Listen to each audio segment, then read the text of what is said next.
good morning. Welcome to Island Tea right here on Win Media SKN with your faves Kevin and Azim featuring Jade, Gwenny Gwen, Idita, CPL Johnson, who is just here encouraging my shenanigans early on this Tuesday, March 8th. That's not what I did, friend. What? That's not what I did. That's not what I did. I thought you were encouraging my shenanigans, No, Jade. friend. Why would you think that? Why would you think that? Does that seem like the type of person that Yes. I am? Okay, well, well, there we have it. But it's terrific Tuesday, March 8th. Yes. And happy International Women's Day to all the strong, independent, beautiful, lovely women of St. Kitts and Nevis. Yeah, also the dependent ones. That y'all I love too. Yeah. Yeah. All the women of St. Kitts. All the women of the world. Yes, but I'm specifically talking to St. Kitts and Nevis. Okay. We just spoke about personalizing messages, right? Yeah. So I'm personalizing the messages to all the women of the world. Oh, I see. I see. But I mean, yeah, definitely. It's awesome. We have these days where we could celebrate, different groups of people, and what better group to celebrate today than the women?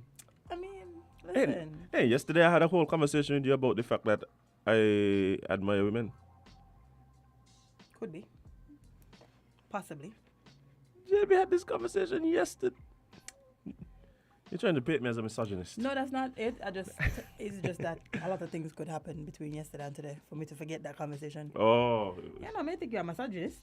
Okay. I would call you so. And I've never called you that, so. Yeah, that's true. That's true. But yeah, I think that a lot of times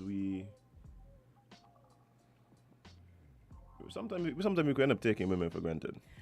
Sometimes? Yeah, sometimes. I don't think it's all the time. I think sometimes. It's a lot of the times. You think so? As I'm talking from experience here. Like I feel like You've been taken for granted once or twice this week. And we're only on Tuesday.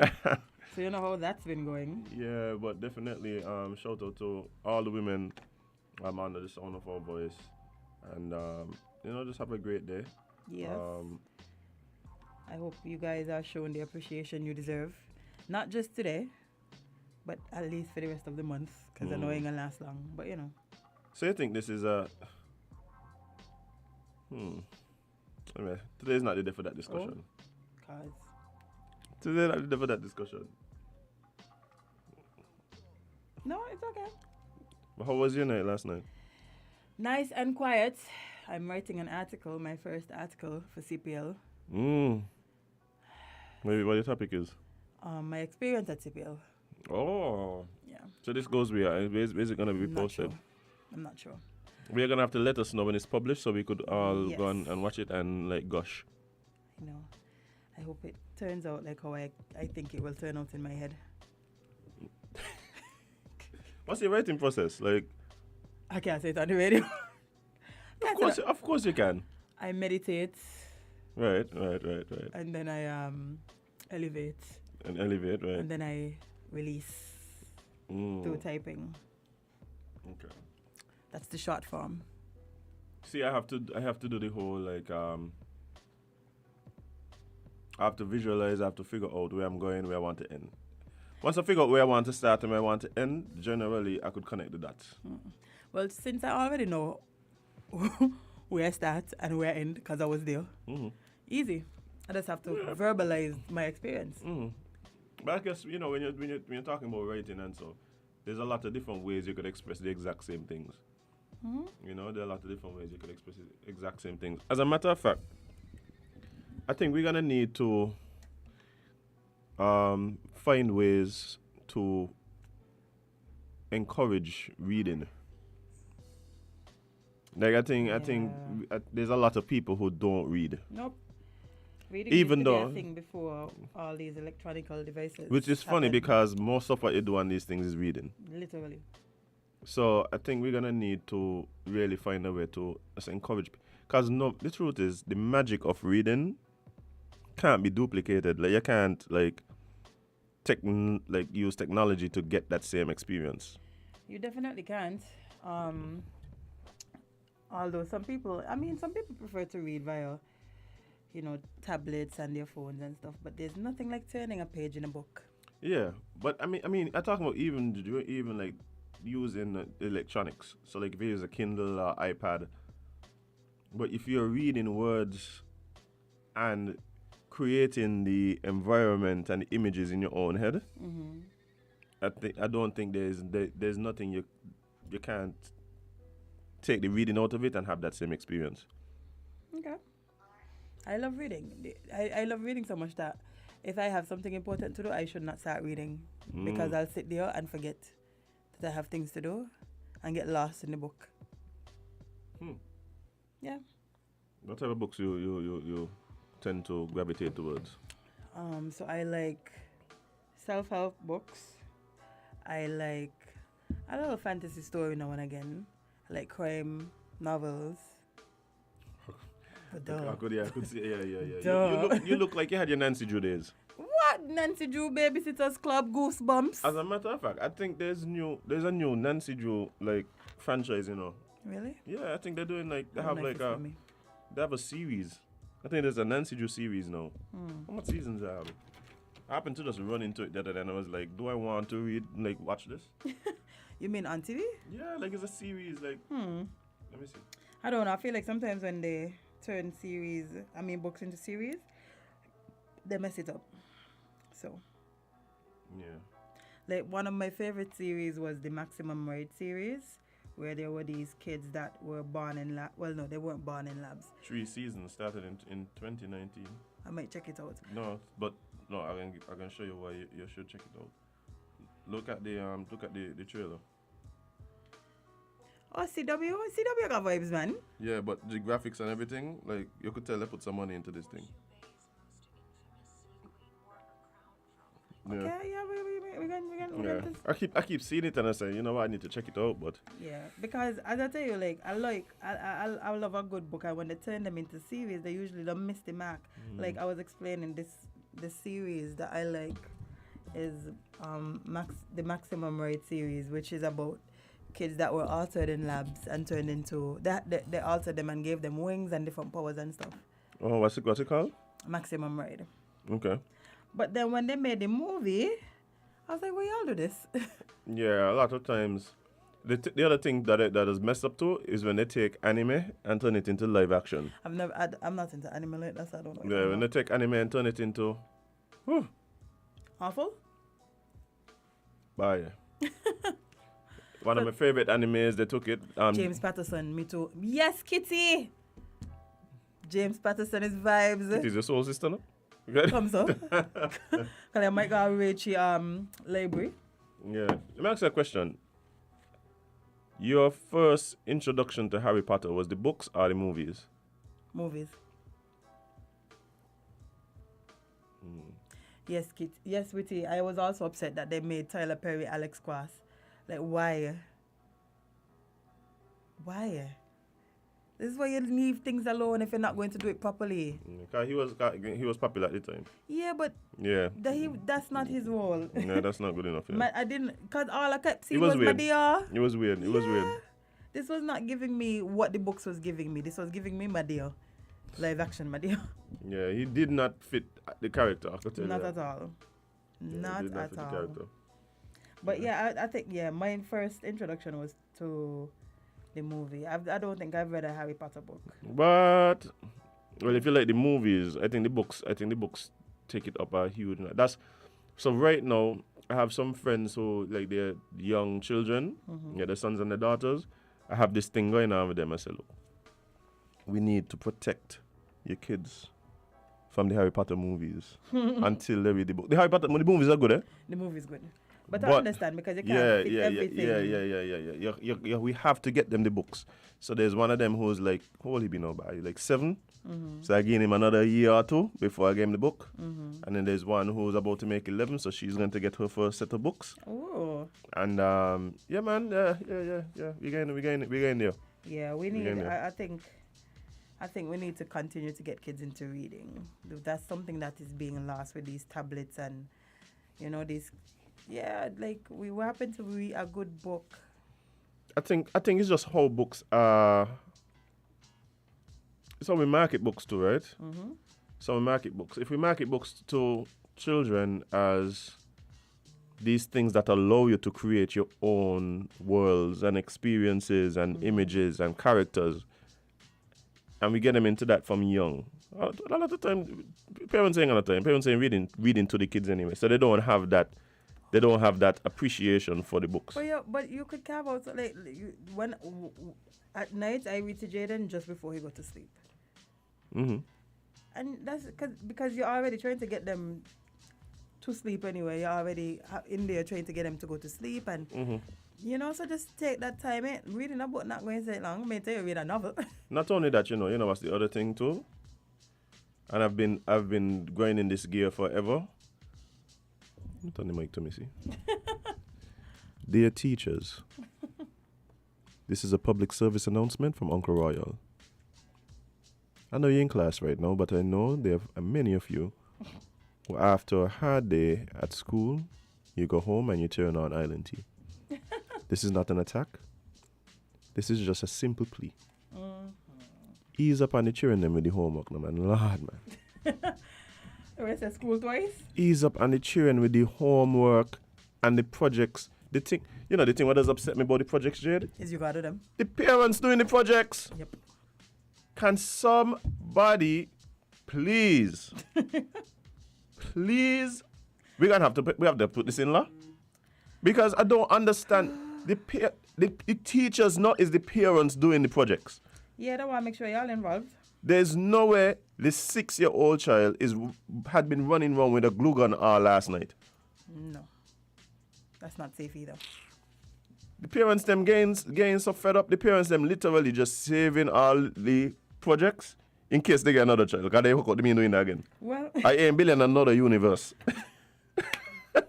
another volcano. I am building another volcano. Another baking soda vinegar volcano. Oh my gosh. The parents, oh my, it's ridiculous, Jade. I watch like some of my friends and what they have to do with their kids, and I'm like, I don't understand why this is a thing. Imagine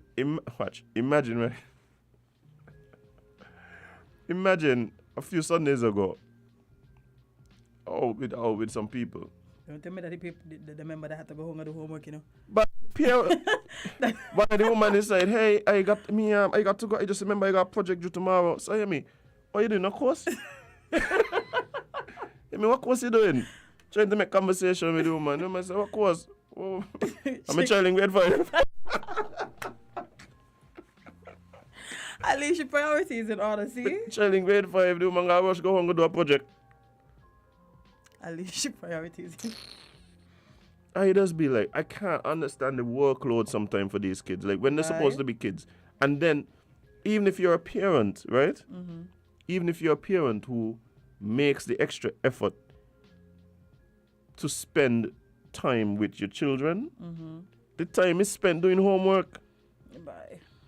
Like, there's no time for you to figure out what going on with your child, what your child dealing with, how is it in school, if your child getting bullied, if your child got a little crush. Nothing is just, you got homework? From schoolwork to homework. It's like, come home. You're back in school. More school, go sleep, because it's 9 o'clock. Yep. Because by the time you already do homework, get that child something to eat. Make sure that child have a nice bath. And pack for the next day. Pack the thing that they call the school bag, which I call luggage. Luggage. How is it? How is it for the whole pandemic? The backs by. How is it for the whole pandemic? We had the children literally doing their work from home on a computer. They send them back out to school and nobody thought, but we could just digitize the book them here. No. The back guy hurt them. Let's see what we're going on with these callers. Good morning, caller. You're live on Island Tea. What's up? Oh, that's a caller. Someone is calling in. Good. Oh, callers, call back. As in, they have to get that experience. Or hotting up the back? Yes. Jade, on Sunday, I went to a church, right? And the pastor had the same lament. And she was a teacher. She was a teacher as well. Mm-hmm. She said she used to have to give her grandson, what did us call that there? those exercises where she would make us grandson walk with a book on his head, so he could regain his posture. Yeah, mine gone for sure, so I probably need to do that. Yeah, I look at the carry them bags, them books all my life. My back gone in. Jade, if I didn't have the fear of being touted as a creep, I'd just drive on and pick up train every morning. I just see some of them coming from. Oh, I see what I mean. I just see some of them coming from all like McKnight and so. With some back, some big, see them coming down some Central Street. I'd be like, okay, when you're coming down Central Street, ain't too bad. But when you're going back home, lad, man. Then you got the bag, you still got the... That's where they walk into the alley them in Market Street, because at least they ain't got to go up the incline. Exactly. Remember, they still got to walk with the lunch kit. So you just load up on... Alright, wicked to these children, bye. By wickedness.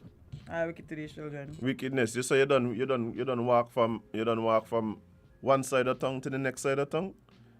And guess what? You can't invest homework. You can't invest homework. That is why a lot of the children them and so. Hate school? Hate school. Good morning, caller. You're live on Island T. What's up? Hello, good morning. Mr. Bailey, I too am a teacher and I want to join you on the bandwagon in appealing to teachers, especially of the primary schools, with these projects. It's overbearing. Yeah. Mm-hmm. You have a volcano. Man, make the volcano in the classroom with the children. Let them get the whole hype and experience in the classroom. Why would you want 17 volcanoes? I just wonder myself. I asked the same question. Yeah, so I am joining in the appeal to teachers. Please and thanks in advance. These projects, man, do them in the classroom as an activity. Get the children involved there instead of sending it home to us to do them, for them. Yeah. Please and thanks. Have a wonderful day, sir. Appreciate it. And the lady. You do the same, yes. But she said 17 volcanoes in a class now. What does this do with them? Jed, I asked that same question. How much galaxies does this one teacher need? What does this do with them after? Can I back home? No, you just got a volcano inside your house for no reason. Jade, let me tell you something, right? I just see some of these children having to do these talking about scrapbook. A scrapbook is one thing. Mm-hmm. A scrapbook, you build it up over time, over the course of your year and things like that. That's something you continuously use. And you can manage it, and it appeals to the children's sensibilities, Mm-hmm. Where you could see pictures and stuff of, you go back to look at certain things. Right. But what I can't understand is how some of these parents don't afford the amount of manila paper and printing. No, if you want to be a parent, right? It's like you have to have love for your child and a printer in your house. If you ain't got a printer in your house, like you ain't love your child. Your salt, because the amount of printing I see these parents got to do. The amount of essays and research and... Time you're done. You kill about half the trees in the country, you know? Jade, just printing for one child. One day, I'm driving across by the hospital, right? And I pass about 4 cars lined up outside. Well, 4 people. The cars weren't on the main road. 4 people parked outside the Caribbean taking pictures. So that they look weird, by. Well, which project this is? That they look weird, by. They're still doing these projects. So I know one of the people. I know one of the parents. Them. So a few days later, I said, "What's going on over there? Like, something happening with the brewery? Like they poison somebody or something?" I said, bye. We got to take pictures of the brewery for the project. Nobody could find them online, so we just went and... Yep. Yep. Like it... Yeah, friend. Normal. I'm shocked they're still doing these things, though. I'm very shocked they're still doing these. I'm shocked there's not just a website you could just buy these things for your children. I would support that, yeah. No. You got to... I would support it, Jade. Physically go take your smartphone that you use every day. Go take pictures. Jade, somebody need to go start a website with all these like homework assignments that because all the school members do every year. Recycled since I in school. It has not changed. And I remember when they print them, you got to print them on colored paper. Jackie, I got a printer. I good. Jade, you are I just work for a print office. I good. Jade, you are a responsible parent. That's why you have a printer. Apparently that's what you mean, no? My father got a printer. My mother got a printer. Your father got lots of printers. Exactly. The side business that I work for has printers. I good. Yeah. Jade, I got be fine. Good morning, caller. You're live at Island T. Hi, good morning. Morning. It was expressed by me and solely mine. But I gonna throw something out there that maybe other people are aware of. The system is now designed to burn out kids, both physically and mentally. My daughter carried a school bag that weighs 29 and a half pounds. Yep. You're not lying, I can tell you. Right? And that is an everyday thing. Well, they're doing some days in school and some days at home. Every time she goes to school, she has to carry 29 and a half pounds. Now, this is a child 13 years old. Wow. When you're putting 29 and a half pounds on a child back and you take 25 steps, the 29 pounds becomes 32 pounds. Mm-hmm. And every 10 steps that I take after that, it becomes 5 pounds heavier. And this is not. I'm not talking guessing right now. I'm talking actual. I'm also a trained military, so I know what the pounds and what foot pressure and all these kind of things could do to somebody, right? Now, you don't take a child at this tender age when the bones them just really farming and picking how they're gonna go through the rest of their life. Right. And you're putting on this kind of weight on the people. Children. Because it's all of them we're talking about. No. I personally want to reach out to, not to teachers, because the teachers can't really do nothing too much about it, right? I'm reaching out to the education department. If they want to have the kids, with everybody with textbooks, because it helps them, put some lockers in the school. Ah, that is the solution right there. That is it right there. Waiting for you to say it. That's it right there. Put some lockers in the school. Put lockers and get everybody to bring a lock. So you secure your thing the way how you feel fit. If you want to put on a big padlock, it's up to you. If you want to put on a combination lock, it's up to you. If you want to put on something that but somebody else could get in there, that's up to you. But I believe locker is the way to go. Because of two things. When they're home, they practically no textbook. Because when they're on the computer, I watch my daughter do class and computer and whatever, and she's not using textbook. Because the teacher's actually reading out whatever for them. Right? So all what they're doing is writing. They may go take a reference or something like that, but that's like a next to never kind of vibe. Now, the project thing, I'm going to touch on that because I'm very passionate doing that right about now. In the past month, I've done 7 projects. Wow. 7? Wow. 7? In the past month. As in February. One of the projects I had to get prints. 112 pages. What? No, I'm trying to fathom the fact that you want me as a parent. Things on site already, right? You want me to go to Xerox or TDC or even if you got print, and y'all talking about print at home. Trust me, y'all are using up more money than what I'm using, because the cartridge of ink you are buying for $112 or $89 Mm-hmm. if it's black, right? When you get to printing, because of the fact a lot of them they actually tell you have to get colored this and colored that. Yep. Right? Yep. By the time you done print 5 pages, your cartridge done. So it's cheaper. I will tell you it's cheaper. I can have a print at home too. But it's cheaper for you to go to TDC or Xerox or any one of them printing places and get it printed.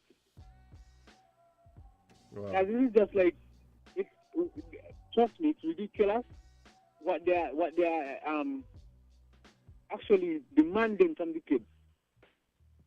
Yeah, you're right. And I'm pushing out two things to them. I mean, the volcano and all that kind of things, I understand that every child, they're trying to, like for primary school and stuff, them little trinkets and stuff, what they're doing. They're trying to get the child mind, they're trying to get the child excited and feel their own thing, right? So I could understand with that. No, the volcano thing, I could understand that too, but, you But I'm know, in class. The parents. eventually you don't want 27 volcanoes, depending on how big the class is. Because then the thing is, it is not. I have a little child that I take care of, right? They had to help them do the volcano because the mother wasn't too versatile and they're getting it done. No, they don't want the volcano as a working volcano. They just want a mock-up. I remember when I did my volcano, I was in grade 6. And the volcano I did, he actually had the floor with the lava and the little foaming and the smoke and all that. They don't want that now. So you just putting up something like a lot of cardboard or whatever, it should be depending on how you're making it, and that's it. Yeah. So I'm reaching out to, I'm really pleading to the education department.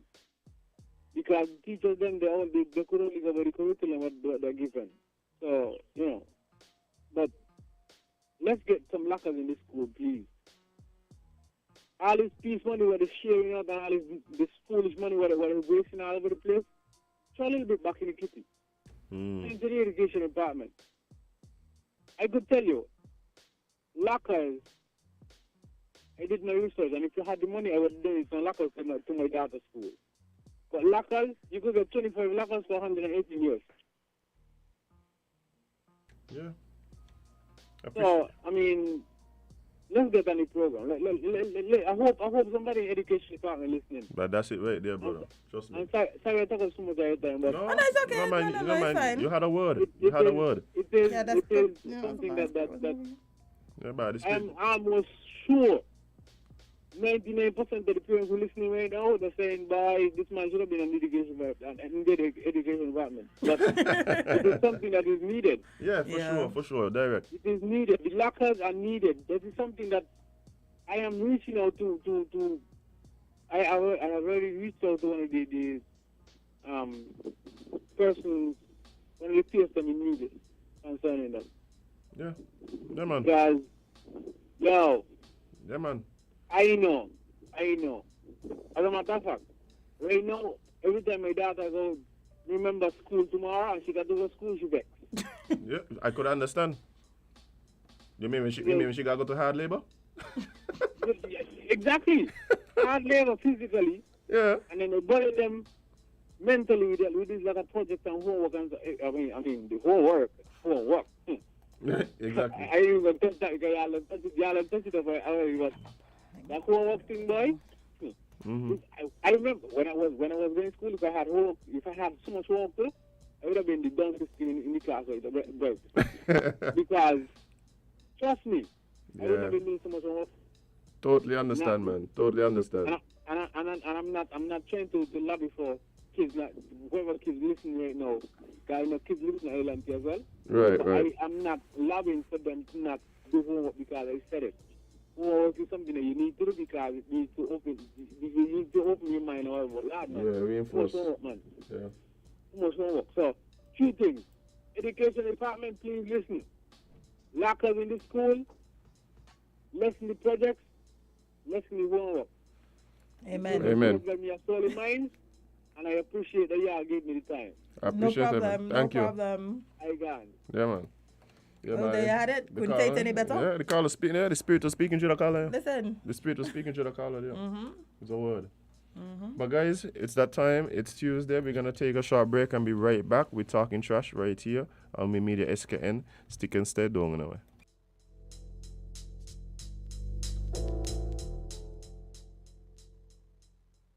If you say you love your little dear country, try to do something positively.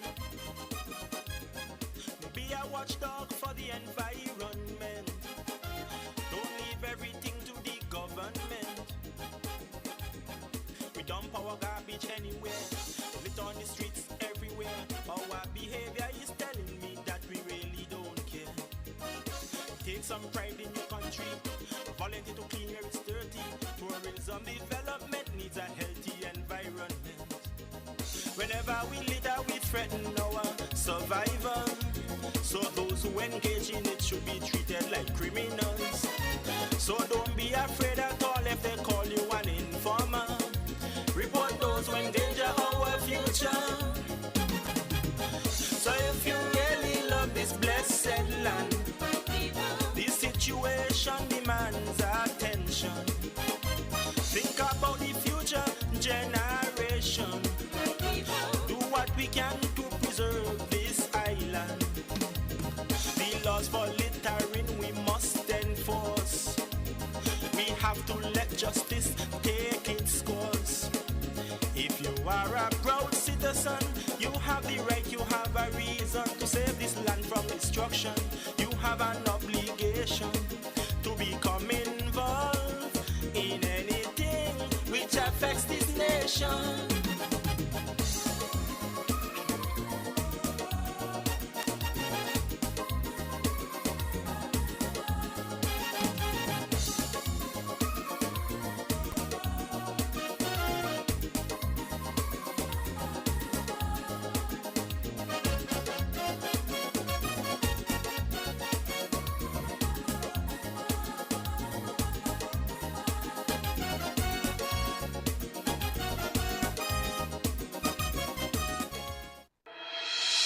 The Solid Waste Management Corporation, SWMC, is working hard each and every day to keep St. Kitts clean. Our primary mandate is to collect household waste while maintaining the engineer sanitary landfill in Connery. While it is the responsibility of businesses to see to it that their garbage is properly collected and disposed of at the landfill, the SWMC offers a commercial waste disposal service with our Nosy program. We also offer a bin rental service where persons can rent large bins to do community cleanups or other waste disposal activities. Additionally, our headquarters in Taylor's Range include state-of-the-art conference rooms for rental. So when you're hosting another event, consider using the SWMC conference facilities. We want to continue serving you by keeping our environment clean. Because at the SWMC, waste matters. For more information, call our office at 465-9507. Good morning, guys. Welcome back to Win Media SKN, and it's Tuesday, so you know what that means. It's time for Talking Trash with our friends from the Solid Waste Management Corporation. And in the studio today, we have the lovely Nama. Nama, how are you? I'm fine, thank you, Azam. How are you? I'm doing well. So is Jade? Yes. Indeed. I tell you, Jade up to date. Very much so. Well, firstly, before Jade gets on my case, I just want to wish you a happy International Women's Day. Good job. Thank I raised you right. Thank you. She most certainly did. Yes. But Nama, what do we have on the agenda for today? Well, it is a International Women's Day, so we are going to discuss women in waste collection. Boom bam. Yeah. I like it. So, first of all, let me wish everyone else happy International Women's Day to everyone, and welcome again for another edition of Talking Trash right here on Win FM 98.9. Of course, we come to you every Tuesday morning from 8:30 a.m. to 9 a.m. If you miss us at that time, of course, you can always check us out on Facebook or YouTube, Win Media SKN, on, of course, this lovely show. So, but before we get into the meat of it, we do have an announcement to make with regards to our collections schedule. We have a few changes in some of the areas, and so I am just going to let you know those changes. Our collection time in these areas, in all of these areas, has shifted from 8 a.m. to 3 a.m. Okay, so we've shifted the time from 8 a.m. collection to 3 a.m. in the following areas. So these are the areas that have been affected. On Mondays, Shadwell and Eastern New Road. Tuesdays, Buckley's, Lagreet, and Upper St. Johnson Village. Wednesdays, Upper Keon. Thursdays, Lower Keon. and Fridays, Newton Ground. So I'll repeat those. Mondays, Shadwell, Eastern New Road. Your day is Monday, but the time has shifted from 8 a.m. to 3 a.m. So please put your waste out there in time for collection at 3 a.m. Not p.m., 3 a.m. Tuesdays, Buckley's, Lagreet, and Upper St. Johnson Village. Wednesdays is Upper Keon, and Thursdays is Lower Keon. And Fridays is Newton Ground. Okay, guys? So those are the changes. I'll repeat those more than likely towards the end of the show as well. So please do pay attention to that. Well, it's Women's Day, so let's talk a bit about why women matter in waste management. What has our role been thus far, and what we should look forward to in the future? Traditionally, waste management in the home is viewed as a woman's role. However, waste management outside of that has been assigned as a man's role. So in terms of cleaning, in terms of putting things in the dustbin, all of those things, anything to do with waste has been assigned as a woman's role, even in terms of shopping. So you go for the groceries, etc., and then you come and you put away the groceries. You're the one who, deal with the garbage bags in terms of the garbage bag that we like to put either in the cabinet, so that our groceries bag that we say is garbage bags, and but more than likely, the only part where the male, either child or spouse, will come in to waste management in the home is to, hey, take out the trash. That's pretty much it. But in terms of everything else, it has traditionally been a woman's role in terms of waste management. But when it comes out there, traditionally, women are not in waste collection. It's seen as a job that's more fitting for a male, saying, okay, there's some culture. There was an article I was reading, and I think this was either in Mongolia or in India, and the men, or Sri Lanka, could be any one of those, and the men were complaining that how can a woman work in waste collection when she has to go back home and cook? She's going to have to cook with these dirty hands. So, I don't know. I would think that there's a concept of washing hands and so forth. Of course, it's there. But it's just so ingrained in them that the woman has this role where she has to cook. And so she cannot work in waste because it's so dirty, and they don't want, after having dealt with that, for her to go home and cook. So it's almost unheard of to see women in waste collection. In society, we see division of labor in almost every sector. In what some might view as outdated ideas of gender roles and stereotypes. In many countries, gender roles are clearly defined, whereas here, perhaps due to our history with slavery, those biases aren't as stark, except perhaps in the household. So when we go there, for most of us in most of the sectors, we do see a representation, not necessarily equal representation, but there is a representation of men and women, but not necessarily equal, don't get me wrong. But for the most part, we do have representation. Because the roles are defined, are so clearly defined in some of the other societies, it's very difficult for women to break that kind of stereotype. The biases are very evident in our society, especially though in collections. There is a perceived notion that due to the nature of the job, women shouldn't be part of waste collection. Currently, we only have one female in our collection staff. There was a point in time that we had two, but we only have one female. And that one female was actually the first female to be a waste collector, or a loader, as we would call them. Samantha Harrigan, her name is actually Samantha Harrigan, and she broke the stereotype. She broke that barrier. And now I do believe you actually have female collectors working in other companies as well that do waste collection. So Samantha Harrigan, in fact, is the first female ever to work in collections as a collector. We do have females working in collection, but in more supervisory roles and so forth, but not as a waste collector at the back of that truck. We didn't have that until Samantha came on board. She has broken that stereotype, and she's proven that women can also do this job that many believed to be reserved only for men.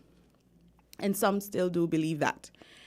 Now, of course, one must also commend management for facilitating it, because Bridges and Mr. McCall at the time could have dismissed her application and said, hey, we're not gonna, you're not fit for this role. But they allowed it. And interestingly, actually, she used to do the early morning shift, what we call the early morning, that's a 3 a.m. shift, right? And it worked out because she's with us till this day.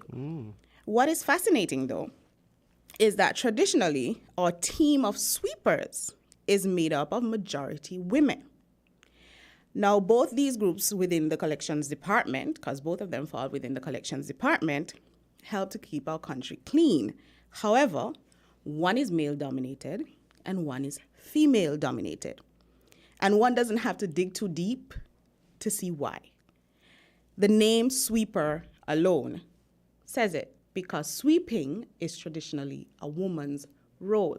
So when you even see the advert, more than likely women will apply for it or will more be drawn to that role, and men will be deterred just by the word sweeper.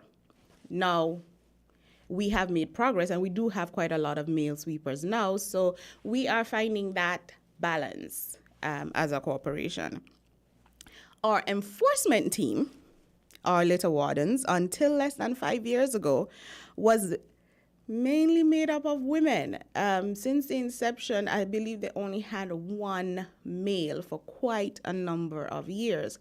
It was mainly women, which I find quite interesting, because enforcing and sort of monitoring litter warden, you would think it to be more of a male's role, but for us it has been a women's role. And for those who have been on board from the inception, like Miss Lorna D'Souza, she was with us last week, and Miss Sandra Keynes, who has been with us on the show, they have been litter wardens from the very inception. I believe it was December 18, 2002, if I'm not mistaken. Wow. So they know what they're doing. They've faced many challenges, of course.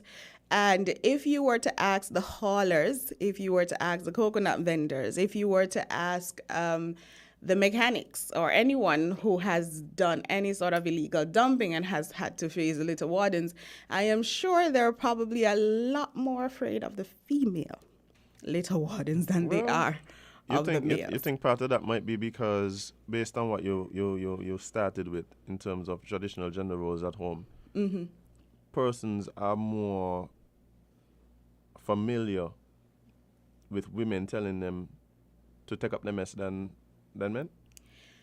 That's an interesting point. I think we are more accepting of that because we're familiar with that dynamic. Because in our society, yes, because for us, gender role within the home is a little bit more different than in other societies. And yeah, that's true. You're accustomed to your mother telling you, pick hey, up your thing then. That's true.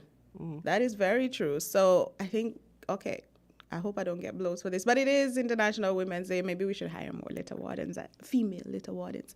Of course, when it comes to November 19th, I'll say let's hire more male litter wardens. But for today, let's keep it on the female side. But yeah, Azim, you bring up a really, really interesting point. We, as a society, at home, we tend to have the matriarchal society that the woman tells us how, clean up your mess, clean up your room, and so forth. And it's just about, hey, if your father comes home and meet this, then it's problems. But really and truly, the persons who enforce are the women in the home. So can we facilitate gender equality in waste management? We can do so by focusing on sustainability, recycling, renewable energy, etc., etc. Globally, we are seeing women's role in waste management evolve, allowing us employment opportunities that help us play a more equal role in society. There was a research done in 3 countries, Bhutan, Mongolia, and Nepal. And the findings concluded that while the report focused only on these 3 countries, Claudia Giacovelli, okay, let me call the woman's name correctly because when people mess up my name, we got problems. So I don't like to mess up other person's names, right? So let's say, so Claudia, she's the Associate Program Officer at the UN Environment Program's International Environmental Technology Center. Yes, that's a mouthful. Where the report was conducted says that the findings are not unique to those 3 countries. She says, and I quote, "We have seen more and more research and practitioner evidence that waste management is not gender neutral. We know that inequalities that exist in society permeate this sector. But things can change for the better if policymakers, businesses, and communities can overcome the traditional stereotypes. Waste management presents a huge opportunity to strengthen the equal participation of women and men in society," end quote. Now, our inequality, as we might call it, may not be as challenging to overcome as in some other countries. However, it still exists and we must overcome it. And the answer seems to lay in sustainable waste management. And luckily for us, as a country, that is exactly where we are headed. In the meantime, women will continue to break the ceiling and challenge the gender roles norms so that we too can equally contribute to society. Now, I know by Samantha being employed as a loader has facilitated, has opened windows for other young persons who are seeing her, females who are seeing her and saying, hey, I can do this as well. Now, with us going a lot more into sustainable energy and so forth and sustainable waste management, then it means that there are other types of collection roles and jobs that will open up in the next, in the upcoming years that will allow for positions that can be gender neutral, that, hey, a male traditionally will be able to fit into it just as comfortably as a female would. And so today, I just wanted to focus on that. I'm proud to say, as a corporation, I believe we are definitely headed in the right direction. And sometimes it takes a little longer than anticipated, but we are definitely making the stride in that right direction. So I just want to repeat the collection schedule, the changes to the collection schedule for Mondays to Fridays. Your collection time, for those of you who are just joining us or joined us halfway and did not get to hear it, we have some changes to the collection schedule, and that is the time has changed from 8 a.m. to 3 a.m. That is 8 a.m. to 3 a.m., and the areas affected are Shadwell, Eastern New Road. That is on Mondays, Shadwell, Eastern New Road. On Tuesdays, Buckley's, Lagreet, and Upper St. Johnson Village. Let me repeat that. Tuesdays, Buckley's, Lagreet, and Upper St. Johnson Village. Wednesdays is Upper Keon, and Thursdays is Lower Keon. Fridays is Newton Ground. Okay, so I hope we all got that.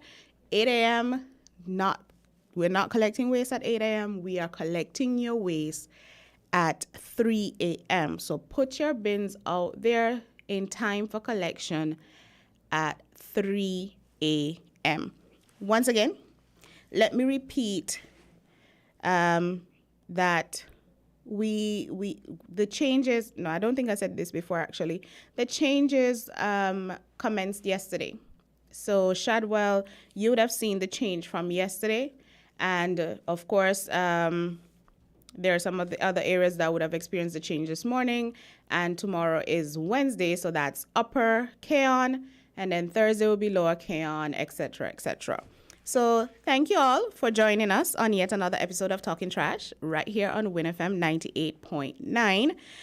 Do join us again next week, same time, same place. And don't forget, women do matter in waste management. Have a great day, y'all.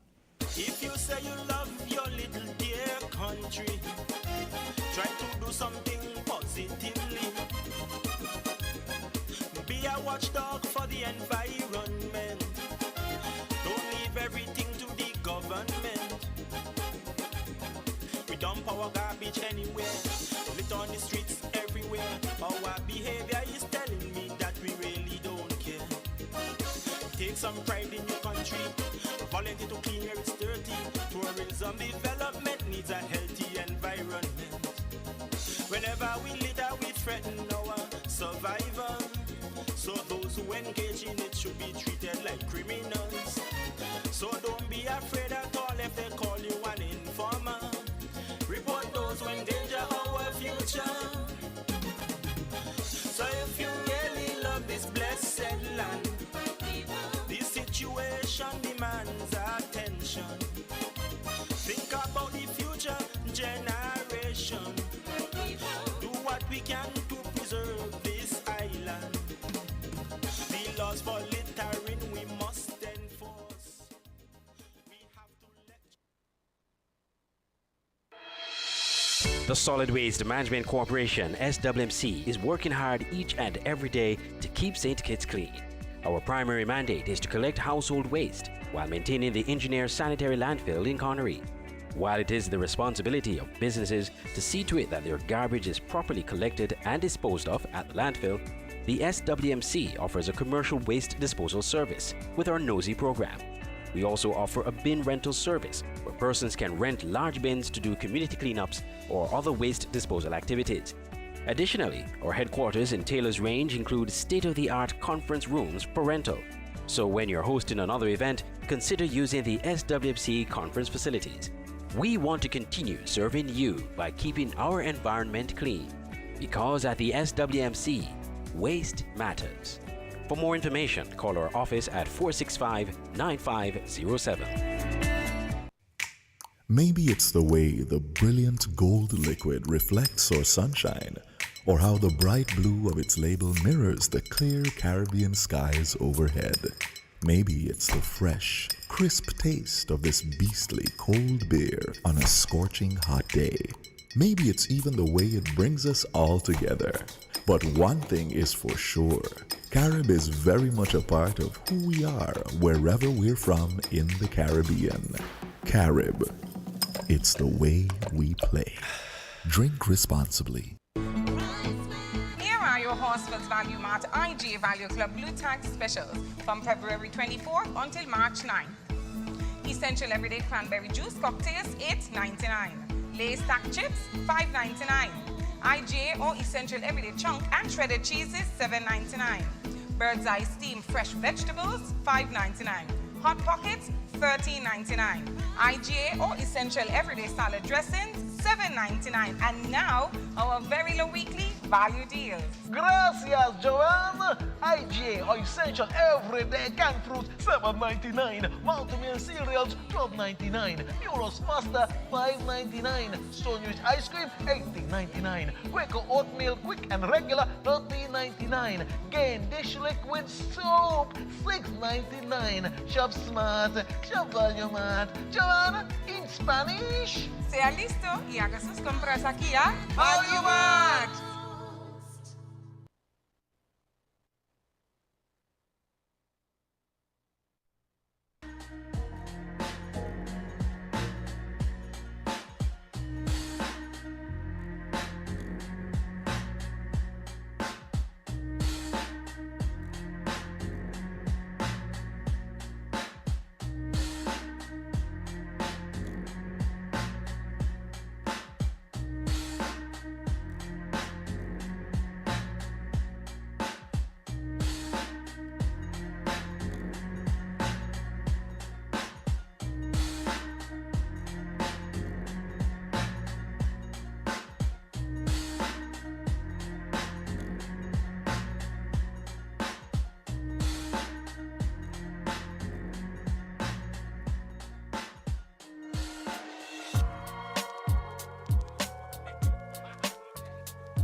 Hey guys, welcome back to Island T right here on Win Media SKN. It's still Tuesday, March 8th.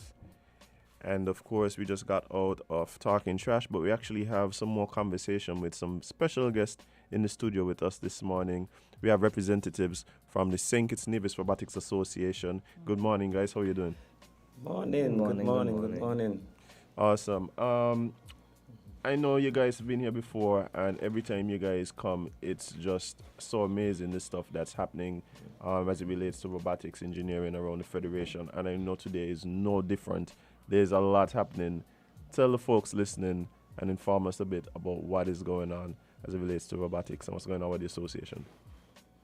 So, well, for the association part now, we do have some amazing news coming out. First and foremost is that last time we were here, we did mention we're going to have a national robotics competition. Yeah. And we also discussed the previous marine drone competition. Mm-hmm. And we are glad to announce that the national robotics competition is official and is scheduled to take place sometime early April. Okay. Now, I'm excited. Dr. Neil can let you know on the teams and the sponsors as well. Well, we're still gathering, information. So I want to say thanks again for having us here. I always watch Island T, I must say. Oh, I appreciate it. I was watching it. So, so the Robotics Association will be hosting the what we call SKNRC. St. Kitts Nevis National Robotics Challenge. I want to make sure I get it right. Right. So the whole objective of it is to see if we can get the young people involved in engineering. So not just to make it just a selective group, but right across the board. So we have that coming up. So our director, Shaki Benjamin, is working extremely hard to get that done. I'm sure after hearing this, he's going to feel like he's under more pressure, but that's good. All right. I'm sure you could handle it. Of course you could handle it, yes. So that is what we're excited about. We have some companies on board. I don't have all the names right now, but I'm sure I'm going to come back again with some of the additional names. As a matter of fact, yes. I'm sure you guys will be open to even more people coming on board if they're interested. Oh, yes. Because the whole objective is to have about 18 teams. Okay. All right. So including all the high schools through St. Kitts and Nevis. And that sounds like the youth groups as well. Right. Youth groups, are all female group, all females, youth at risk, any, Yeah. group. So we're looking at a broad spectrum. And it's not only St. Kitts, it's also from Nevis as well. Right. Nice. Yeah. So so we have some sponsors on board. We're still reaching out to additional companies. So if additional companies want to come on board, we are all here. So the way how it is designed is that we will be having about a 4-day challenge where we give each team a robotics kit. And their job is to build a robot to fit into a certain criteria that we actually give them. Nice. The judges would be the persons who would have traveled overseas before and participated in the International Robotics Challenge. Persons like Jermila Henry, Xavier Shaw, Jervik Lapsley, and so forth. So they would be the judges on that ground. Experienced judges all around the board. Yeah, so and also they were actually judges in Dubai. So some of them participate as judges in Dubai. So it's a well-rounded thing. So we have Cable is on board. So Cable came on board, and we're actually excited about that. So they came on board all full force, backing a number of the initiatives that we have. So that's what we're actually excited for. We have some more sponsors, but I'm sure when I come back again, I give you the list as we go ahead. But that is one thing that we're excited about. The reason for the challenge is because we felt that it is important for us to give the more young people a chance to be a part of engineering. Right. And every time we travel each year, a number of young people would meet us and they say, we would like to travel also. But the reality is that we can't bring everybody, right? And so instead of doing that, we intend to capture what happened over there, here, and then build the entire economical structure. I said to someone the other day is that the way how the European Union build their structures is that they have these challenges, and these challenges show them who are the skilled person, and then they invest in those individuals, and that's why you have all of these major empires across the world. So we feel that we're no different here. Well, I mean, it is really commendable, what you guys are looking to achieve with this challenge. Of course, we know the world that we're living in, and the importance of engineering as it relates to just all that with the direction the world is going. Yeah. So I mean, getting more and more people involved, especially in a real cool and exciting way like this, is really, really amazing. Yeah, it's actually nice. I remember meeting Dean Kane. Dean Kane, right? Yeah. Kamen. Dean Kamen. He's a founder. He's one of the, I think he's dubbed as one of the inventors in the 21st century. And when I met him, I said to him, we'd like to have, a robotics competition within the OECS region. And his words were to me, then get it done. He didn't ask about it, just get it done. Yeah, just do it. So sometimes it's just a mindset. And from there, we actually get things going. So that is one thing that we have on our agenda. We have some other objective on our agenda, such as the OECS Robotics Association, which we are working on forming. We want to bring in, at least 14 of the OECS countries to form the executive body for the Robotics Association. So working very, very, very hard on that.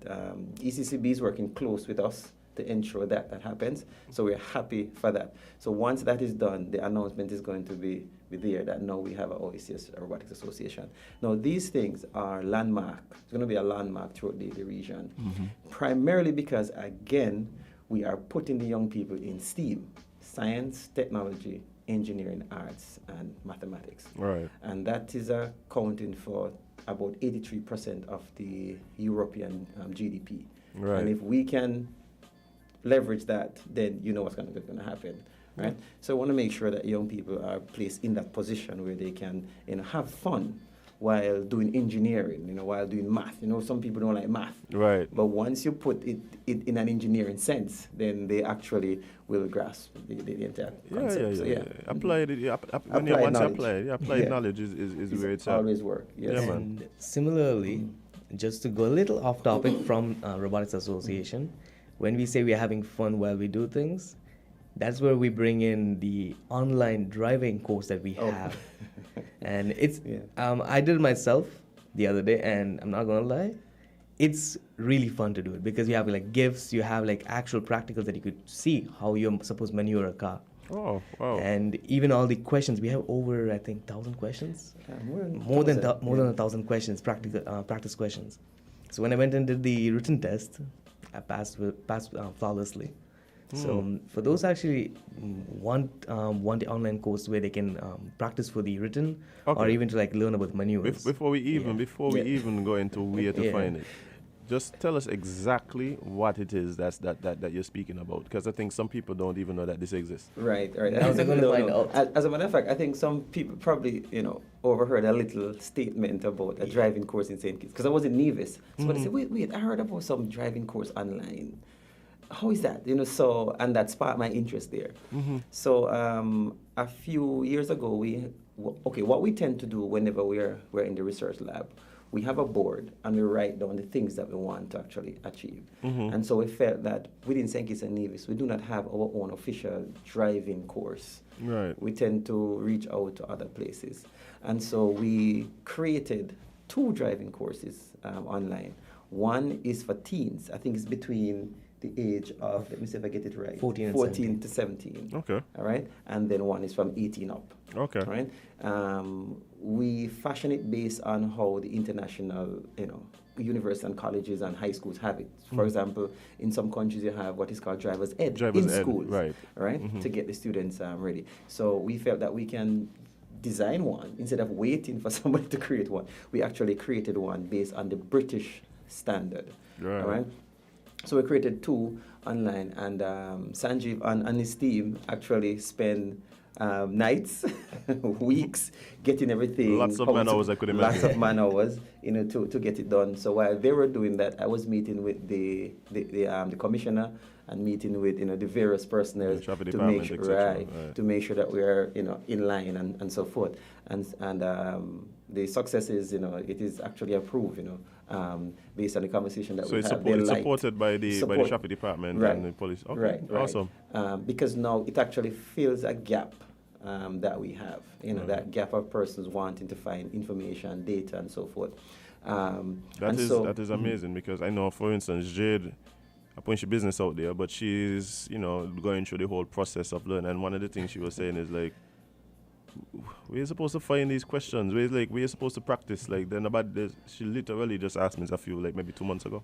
Right. A lot of people tend to have that thing, they're not sure where to look. You got to find somebody who got a somebody old who, book. right, who and went through before. the book. And so what we did, we put everything online. All right, Awesome. so everything is there online, and not only the road code, but we also have demonstrative driving. Okay. So we have a number of videos that shows you how to actually maneuver, how to do a 3-pointer. So it gives you all of that. So when you go on the road now with the driver, then it's easier for you because you're gonna know, okay, this is how I'm supposed to actually move. Right. So it's the online going hand in hand with the practical. Right, but not for the ones between 14 and 17, just for the ones over 18. Right. All right. So that's what we did. Some of us who don't have a license need to go refresh. Yeah, of course. Of course, because there's some people going around the roundabout and I'm wondering, what are they doing? Oh, well, we always talk about the roundabouts here, so it's good to know that there is a resource available, to help clear up some of those questions that you have about how to use the roundabout. Yeah. So we have a number of, GIFs and GIFs, as they call them, that actually capture how you should go around the roundabout, how you should approach an intersection. So there are a number of that actually there. Okay, and where do people go to get this information? It's all available on our website, which is skillsacademy.tech. Skillsacademy.tech. Right, not .com, .tech, TECH. Awesome. Yeah. So now, whenever we have the persons, calling in and talking about the roundabout, they say go to skillsacademy.tech. Go to skillsacademy.tech and click on courses and just type in any phrase that has to do with driving. Whether Senk is driving, and it just is type in roundabout, that's what they need to go on.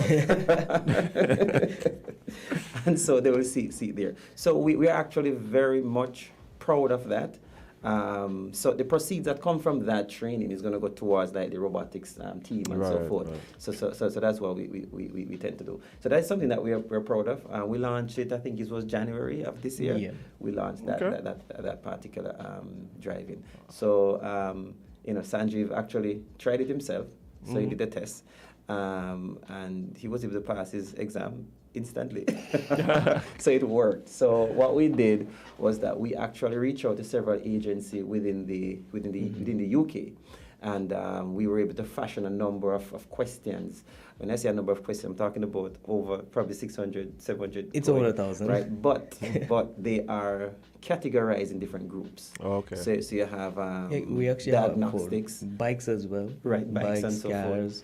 And it's in levels, so it's beginner, intermediate, advanced. Okay. Right. So that's how the questions it's are broke down similar to like a course curriculum. So you have them in sections, so you're not feeling like you're overwhelmed. Right. And it's at your own pace. Right. At your own pace. And once you go to that, then you should be good. Awesome. I think this is a very important resource, and I really love the fact that you guys have been, using the skills, in all these different ways to really just aid in the overall goal of, just getting people interested in robotics and engineering here in the Federation and around the region, actually. So, kudos to you guys for that. Actually, there is one more thing. Recently, we have started putting up certification courses.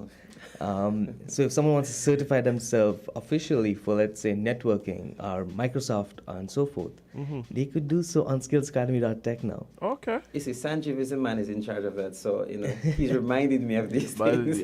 But these are very, very interesting developments. Yeah, it's important because science, technology, engineering, arts, and mathematics is something that it encapsulates all of this. So we want person to be certified also. Right. We want to be certified internationally because we compete internationally. So we want to certify internationally. And a few years ago, a number of persons would have reached out to us and they asked us, do you guys have like CompTIA certification? And CompTIA is for the IT guys who are doing networking and A+ and Security+. And they reached out. At the time, we weren't focused in that area. We were trying to get the other stuff done. So now we're able to shift focus now. And so we're able to create the CompTIA Network Plus certification course on the same skillsacademy.tech. Okay. Yeah, we also have the Microsoft certification courses from 2016 up to 365. That is on there. So for persons who are interested in those certifications, they can just go online and they will see all of them listed there. We have a few more like project management, leadership skills, time management, and all of those. So if anyone wants to, like, personally myself, time management was something I needed to take. Right. Because I'm doing so many things, need to manage my time. So Right. it actually helps out. And of course, and you can, once you're certified, those certificates can be put up on your LinkedIn pages if you have one. Right. And persons are going to reach out to you, because I have been getting reached out by people and I don't even know who they are. Yeah, I mean, Microsoft is a major company. If you Yeah. in a certification, I think it's 83%, about 90% plus households use Microsoft Office, Yeah. and so they have a strong certification. They call it the MOS, Microsoft Office Specialist. Right. They also have the expert and the master, but most persons do the specialist.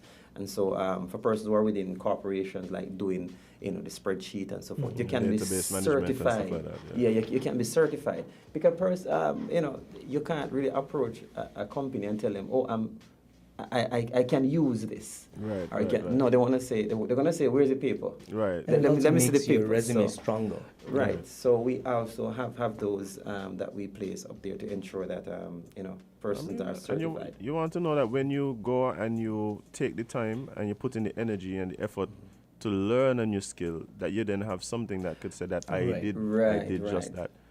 So it's definitely something that a person should look into. But there is something else on there that's gonna. I think most persons are gonna like this, Pat. Let's say, for example, you want to have your own course. Let's say you're teaching students. Let's say you're teaching international, because I'm actually learning Japanese from some persons right now. Right. Let's say I want, if they want to put it up somewhere, they could do so on skillsacademy.tech. They can become an instructor and teach students on there, and their content is their content. No one's going to be able to take their content. It's theirs. And that's Okay. a plus. That is a huge plus, because a lot of times, persons may have certain skills, especially cultural, especially, things that are niche, and you might want to be able to share that, or you just don't know where to host it. Yeah. Right, you don't want to host it. So just having a place that you could host it is amazing. Like, I have a few friends who I'm gonna send the link over to, just hearing this. So Yes. definitely. And we're actually constantly upgrading. Even right now, as we speak, my team, they're working on getting more certification courses up. Nice. So let's say by next year, if we come back again, like in a year, there's going to be over 1,000 courses certification based. And even right now, we're trying to get up stocks, how to do trading with Bitcoin and those kind of things up as well. Oh, awesome. Well, yeah, when you get that one there, let me know. Yeah, so it's a platform that we had created, I think it's all good, to push engineering, but at the same time, we're showing that we're capable of getting it done. Yeah, right. And so the young people who are looking on, they're seeing that, the SKNRA team is actually building, products that actually is affecting the entire society. Yeah. Right. Yeah. So the platform that we build is actually can host teachers. So if teachers want to put their course or their private class on it, it is all out there. And the beauty about the platform is that, as Sanjeev said, the content that you put there is yours. So it's not like, for example, you put it up on certain platform and after a while you're told, or maybe in the fine print, it says that your content belongs to them or something like that. You see what I'm saying, are those things. So for us, we open it to everyone who actually want to actually come on the platform. So that's the beauty about it. So we're extremely proud about it. We have a number of CFBC students on it. We have more than how many? I think it's more than 600 ICCS students. ICCS students who are on it functioning. And we have about 80 instructors so far. Right, so far. So it's a number of persons who are there working. So we're actually proud of that. And I want to push it for persons to actually know. Because persons normally say to us, you guys are doing all these things and nobody knows. Nobody knows what's happening. Because the first time persons here heard about robotics is when we went overseas, but not knowing that we were doing it about 2 years before. For years before, yeah.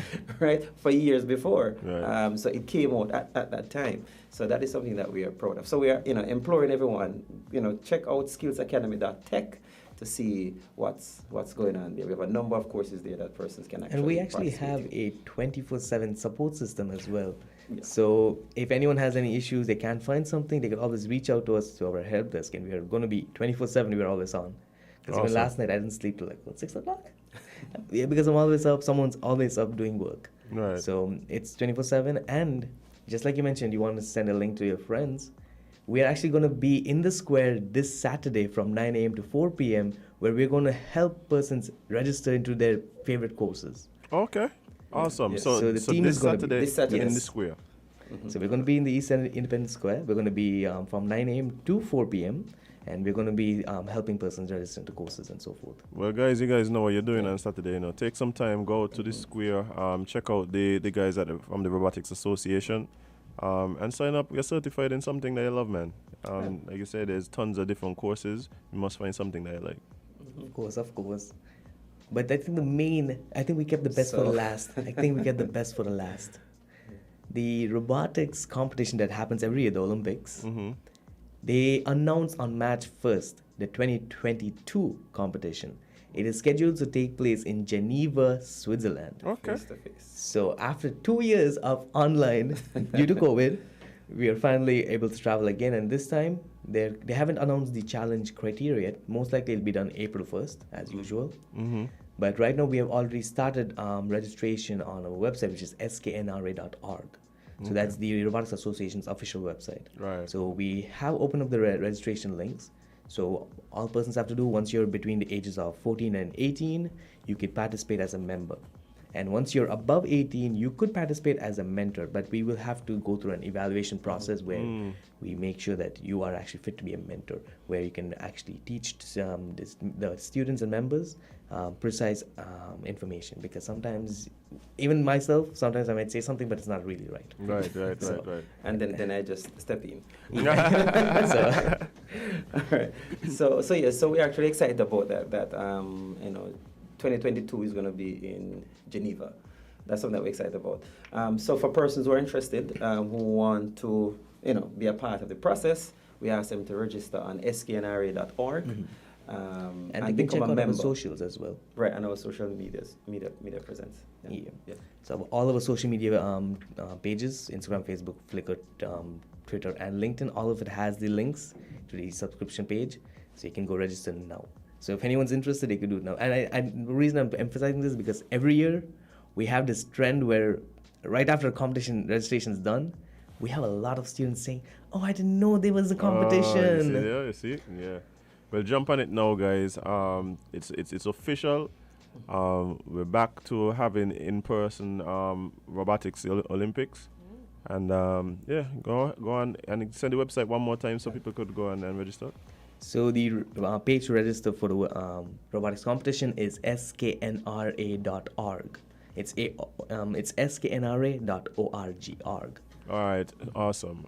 So I'm looking forward to hearing from you guys that there were several persons who came, registered, and are now a part of the association, ready to participate and to learn more about robotics and engineering.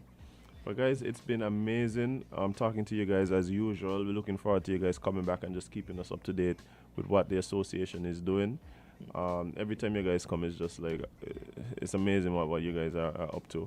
And just want to wish you guys the best in all the endeavors. Hopefully, I don't know, Jade, you want us to build a robot for the for the challenge? I will it if you will it.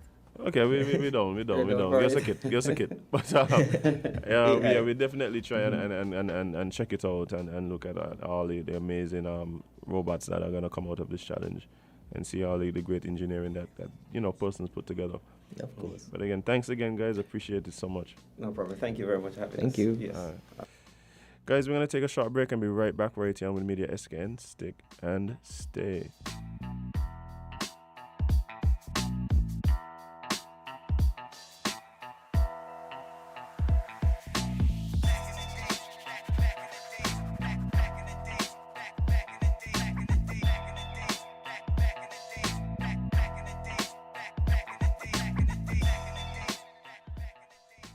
Everything you want, everything you need, got the taste you love, anywhere that you may be, is the Caribbean flavor. Shirley biscuits make me happy.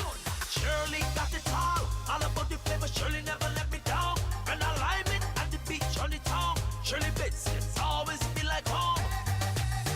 Everything you want, everything you need, got the taste you love, anywhere that you may be, is the Caribbean flavor. Shirley biscuits make me happy. the Caribbean's favorite biscuit.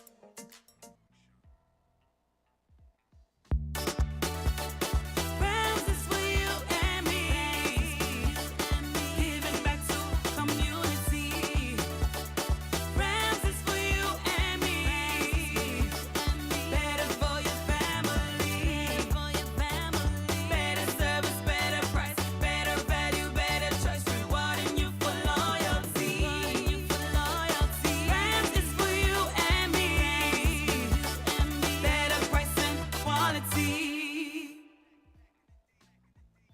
Fruta, taste the real Fruta, enjoy the real Fruta, refreshing juice of every day. Whoa, Fruta, drink the real Fruta, your favorite Fruta, the natural taste is Fruta. Fruta. Your favorite fruit has got a new skin with real juice within. Drink the real Fruta. Enjoy the real joy. Taste the real Fruta, enjoy the real Fruta, refreshing juice of every day is Fruta. Fruta, juiced right.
Good morning, guys, and welcome back to Island Tea right here on Win Media SKN.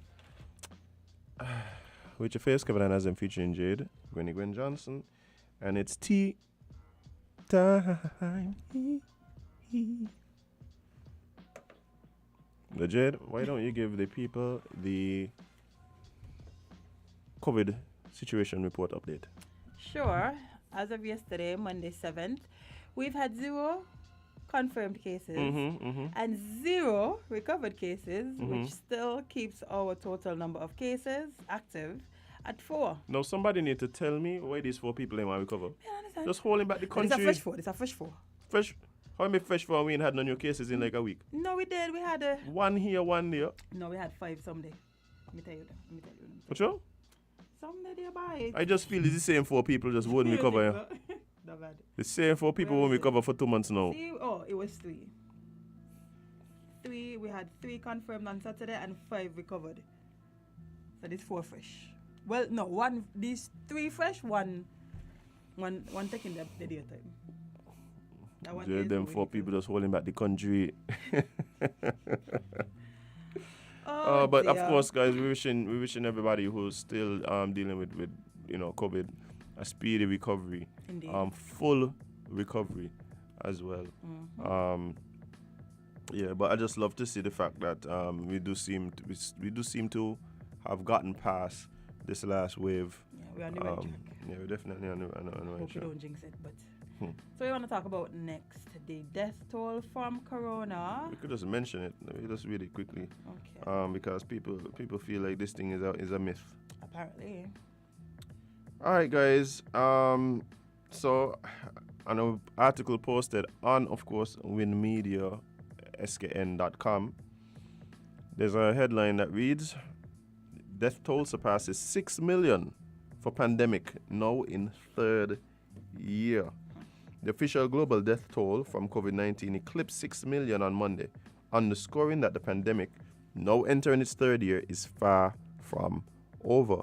The milestone recorded by Johns Hopkins University is the latest tragic reminder of the unrelenting nature of the pandemic, even as people are shedding masks, travel is resuming, and businesses are reopening around the globe.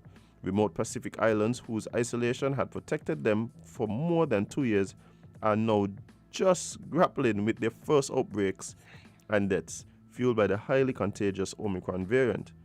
Hong Kong, which is seeing deaths soar, is testing its entire population of 7.5 million 3 times this month as it clings to mainland China's zero COVID strategy. As death rates remain high in Poland, Hungary, Romania, and other Eastern European countries, the region has seen more than 1.5 million refugees arrive from war-torn Ukraine, a country with poor vaccination coverage and high rates of cases and deaths. And despite its wealth and vaccine availability, the United States is nearing 1 million reported deaths on its own. Death rates worldwide are still highest among people unvaccinated against the virus, said Tiki Pang, a visiting professor at the National University of Singapore's Medical School and co-chair of the Asian Pacific Immunization Coalition. Well, that's Jade? unfortunate. 6 million people is a lot, eh? Like, many people understand, but 6 million people is like majority of the Caribbean. Jade, 6 million people in that is insane. That's like Jamaica. Jamaica having how many people? About that. Okay. So Jamaica gone basically. Jamaica having 6 million people. 4 million. Oh, so Jamaica plus St. Kitts, Nevis, Antigua, Anguilla. No, but the truth is, Jade, like, when we look back at this particular time in human history, like, we will see that this was really unprecedented. Boy. We've had serious disease in years past, but nothing quite like this. I mean, people talk about the whole world. The whole world. People talk about the Black Plague, and people even talk about the genocide that happened with the people coming out of the hills of Caucasus and coming down here and giving everybody smallpox and yellow fever. You know what's up? But I mean, that in itself is still so different. But you know what I realize with all of these outbreaks? It's always the same people spreading, you know? Is it me? Or it's always the same set of people spreading the diseases throughout the world? They don't learn. They don't learn for sure. But yeah, I think we just kind of have to be reminded of the seriousness of this thing, because a lot of times, you know, we just so concerned about being able to do what we want to do that sometimes we don't recognize that there's some people who don't have that opportunity anymore. Nope. Right? As a result of the same thing. So, and the fear that existed, especially at the start of the pandemic, it was real. Like, what? Jay, this year, nonchalant, we're talking about these 4 cases. There was a certain time not too long ago, if we had 4 cases, the whole country shut down here. I remember I remember specifically when we had our first case, when I used to work at Dilly Warwin. I literally left work and went to collect my child from daycare. Yeah. To take him home. The COVID thing reach? Okay. Okay. Home time. Yep. Literally. I took him home. But now it's like, another kid. Okay, well, you know, Jaden's still at school. You mean little Timmy got COVID in the school? Hopefully you ain't get it. Yeah. I mean, and that's the reality of how we learn more. And like I keep saying, one of the main things to me that is fueling the attitude towards COVID is the fact that a lot of people that had COVID. A lot of people don't had it. Boy, yes. Listen. A lot of people are going to get catch. Oh, when you think you're safe. No. Just snuck up. Boy, them my fellow citizens. When you hear the national anthem start to play. People start to run by Rams. People gone by Best Buy line out by the road. They didn't even wait to hear the announcements, you know. They hear the national anthem. All let me come go shopping, because things are about to get dark again. Once they hear that my fellow citizens, but people running.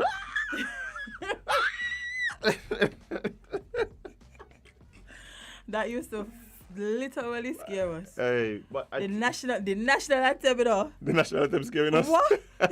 I sure every time we hear it, we got PTSD. Hear the national anthem anywhere, you get PTSD. Wait, what? Is that a lot now? 14 days. Oh my God. 14 days. I don't want to do that again. I'm not gonna lie. Yeah, we don't want to go back No, to that that. was a dark time, boy. But like I keep saying, I'm really hoping that we are able to at some point not just focus on just want to get back to how we were, but also really look at How to not get back to where we not were. how to not how to get not only how to not get back there, but also if we are in a situation where we are faced with something similar, that we respond, we learn from how we responded this time. One of the things that does scare me is this belief that is like somehow we did it perfect. And then perfect recipe. no, but what I'm saying is they like to just say like, oh, look at us. It took us a year and a half before we even got the first case and blah blah blah and things. I'm like, okay, that's great. Okay. But at the same time, there must have been ways that we could have, and not only that, it was that really the best way. And I keep saying we don't know what the long-term effects of the decisions that were made during this pandemic is going to affect the world. I think we're already seeing it now, where people just have all these antisocial things. We have children that don't understand facial expressions because they grew up in a time where everybody wearing masks. Yeah, children. Like this is a real thing. Like people, yeah.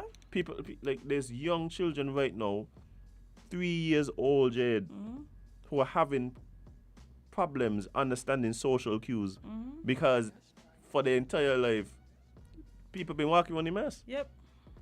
They literally didn't have interaction with other kids for a good amount of their years.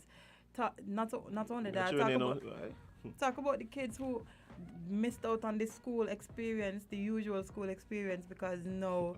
A lot of me anyway no prom, yeah. Prom graduation was virtual. Like a lot of people missed out on opportunities that they probably were looking forward to for all of their lives. Yeah, and you can't get it back. What? What is about the container? What? Nothing. That doesn't happen in school anymore. Oh dear. Oh dear. But yeah, it's gonna be one of those things where we really look back and hopefully the hindsight really is 2020 and we could continue to learn from the situation. I keep saying I believe if this thing had started anywhere else than a totalitarian country, that the way we handled it would have been totally different. This idea of lockdown and thing, if this thing is started in the States, England, chaos. There was no way. Chaos. There was no way the world was gonna be doing. But because it started in China, a totalitarian country, and thank the Lord, but thank the Lord because. Because they would have the things that they instituted that would then have informed the way that the rest of the world approached the situation. Them things wasn't gonna happen in other countries. I tell you, if this pandemic they start in America with assault, we would assault because chaos. Europe chaos again.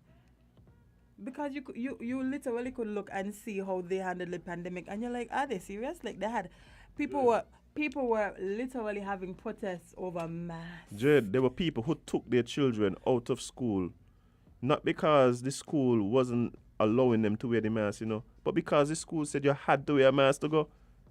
But anyway, we have a caller. Good morning, caller. You're live on Island T. What's up? Oh, that's a caller. Like you're depriving your child of an education over a mask. No, it's the principle, Jade. But my thing, I don't mind depriving them over a mask, but the fact that they're telling them to wear the mask, that was yeah. Anyway. Yeah, I mean, I feel like you prefer not for them not to catch corona, but that's just me. Anyway, let's go to the Bahamas. Oh boy, this guy. This guy indeed, boy. This guy. Listen, sometimes as a minister, we need to be quiet. This guy. Like sometimes, anyway. Bahamian minister on marital rape. It should be called something else. Okay. Minister of National Security. He need to be called something else. I got a couple choice words that we could call him, yeah. If anybody... Hey. Oh, dear. Okay. Minister of National Security, Wayne Monroe. Yes. The issue of marital rape has been brought to the force in the Bahamas yet again. This follows controversial statements made by the National Security Minister of the Bahamas, Wayne Monroe. During a meeting of the Progressive Liberal Party on Monday, Monroe said, "If we decide that we want consent to sex given at marriage to be able to be withdrawn at any time for any reason, so that you can commit an offense of having intercourse with your spouse without their consent, what? If we want to succeed in getting convictions for it, we better call it something else other than rape." He further explained that that should it be called rape in modern-day Bahamas, the result would be very low conviction rates. Should the issue of marital rape be written into law, the National Security Minister argued that laws surrounding divorce would have to be amended as well. "We would have to change our divorce laws in two ways," he said. "If your spouse can withdraw consent for sex, then adultery ought to no longer be a ground for divorce." No, but I always say that, eh? So you're abusing him, man. I always say that, like, if you're gonna, to me that there's, yeah, no, because this is my thing. The whole point is, I believe in like person's body, they have autonomous control over their body, right? Mm-hmm. So you have the right to decide whether or not you want to engage with somebody. It don't matter if it's your husband, your wife, whoever it is. You have the choice of who you allow to interact with your body in any type of way, right? But then no, and I don't see these two things as related. He trying to relate them. I don't see them as related. I don't see them as related at all. I don't see them as related at all. But let me not, so I ain't trying to say that that is somehow related. But then like when you go to the court and be like, "Oh, I want to divorce because like he made a decision with his body or she made a decision with her body," then to me it's just like that's why you want to divorce. I feel like there's bigger issues to divorce for. But like, listen, me married, so I can't talk. Like that's why you're breaking up this legal binding contract. Yeah. People do for worse things. But again, I'm not married. I'm not even in a relationship, so I am talking about this. Oh, bye. So he went on to say, we would have to change. Okay, Minister Monroe said that such a challenge in the law would result in changing the social order of the Bahamas. While he admitted that the Bahamas has on more than one occasion committed criminalizing marital rape, he contends there is force in the argument that says you shouldn't have agreed to do it in the first place. Anyway. He believes that the people of the Bahamas should be allowed to weigh in on the issue. So basically he's saying, right?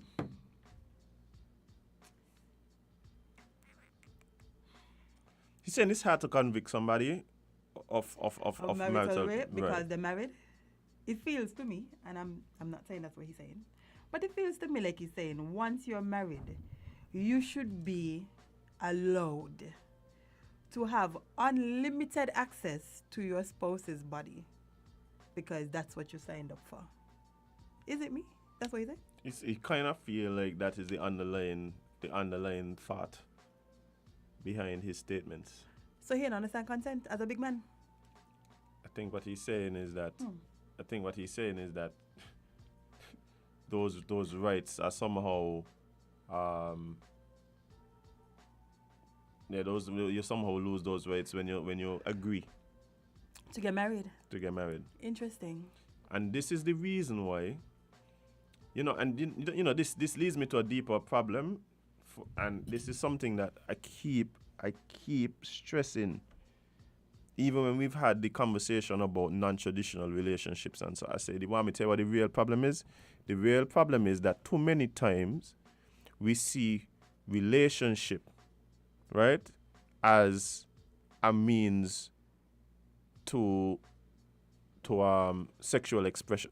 So it's like and part of this is religious. Like, it's religious because you're not supposed, like they say, you're not supposed to engage until marriage and stuff like that. So what happens is we start associating relationship, we start associating marriage with sex, right? And it takes up a huge part of what it means to be in a relationship, what it means to be married. And so you start getting these types of conversations, these types of statements and ideologies. And it's just like, instead of recognizing that as important as it is and as unique as it is, because there's nothing quite like that type of connection, right? Relationship has a lot to do with a lot of other things. Yeah, man. Right? Yeah, because sex can't sustain a relationship, marriage, nothing. Sex has. We're not even talking about sustenance, but because we relate it so. Okay, I'll give you an example. But that's why they relate it so much to sex that they feel like sex could sustain a relationship. Like they feel like sex should be the core of a relationship. Yeah, but we see a lot of times that is touted as that is your access point to that experience, right? And so it's you can't unlink them. So, for instance, what you're saying is that we recognize that it's not only something that is done for pleasure, but also just for procreation. So it is almost a responsibility in a sense, right? If we're trying to say that we're trying to move the species forward, this has to be happening. And they say the construct in which this can happen is marriage. So then what happens is, though, if you put that out there, then when you take that out of the marriage, you see what I'm saying? If one of the partners or both of the partners decide that, hey, this is not happening, you understand where I'm coming from? It literally turns the whole purpose on its head. And that is why he makes the statement that he makes in terms of, well, adultery should not then, because if I have to wait until we're married to engage, right? And then now that I'm married, my partner decides for whatever reason to not allow this. Then what am I supposed to do? That's why some married man got 2 women? I don't think that is the reason. Oh, okay, just making sure. I don't know what you're talking about either. Oh, okay. You want to call some names? Nobody was single and a married man, you know? You stop there. I don't know what you're talking about. Good morning, caller. You're live on LNT. Good morning. See, a married man just hung up? Wow. Wow. Good morning, caller. You're live on LNT. Another one just hung up, boy. What? I dropping out this conversation quickly, boy. Wow. Jade, you may have just limited the calling pool. Good morning, caller. You're live on LNT. Yeah, good to be here. Thanks for taking our call. Island T, everybody at the bush. The Blessed International Woman there, and I started with the Serena studio, you know. Yeah, man. So, you know. You see, you say what got by the morning can't come with the evening, you know. Because the church say, you know, see, you just connect the religious thing to it. The church says sex before marriage, you know. Sorry, marriage before sex. But originally, you know, sex is marriage, you know. When a man and a woman lay down and have sex, that is the original marriage bond, you know. But sex has been trampled upon and turned into some taboo and some nasty kind of vibe that, you know, yeah, it's terrible. Terrible. Sex is sacred. It's a sacred act betwixt a man and a woman. And when that overstanding is there, then earth will be better. Relationship will be as it ought to be. 1-to-1. That's the main thing. 1-to-1. he having sex with no other woman, but that woman, she having sex with no other man, but that man. That is the original marriage bond. Since the introduction of this ring and this I do and this thing. Because I know people say, hear people say them go through this marriage ceremony one day and the next day the man in a hotel room with somebody who is not his wife. Wow. Probably the cleaner. Yeah. Or the next day she having sex with the gardener when she husband not there. It's a serious thing. We just need to get forward to how Iration put it. Right.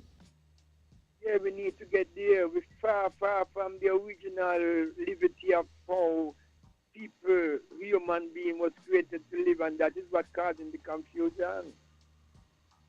We really need to get there. We really need to regain that ancient liberty. Oh, by the way, as we get there, we want to extend heartical condolence.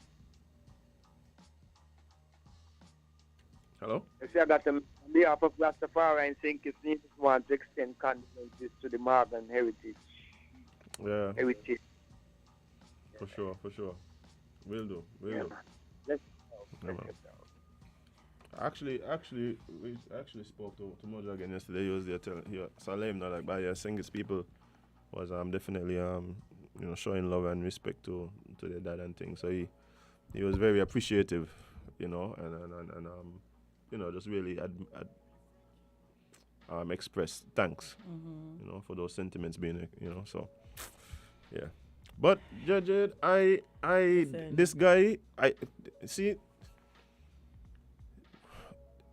I think he is using this argument to try and point out the issue that you brought up.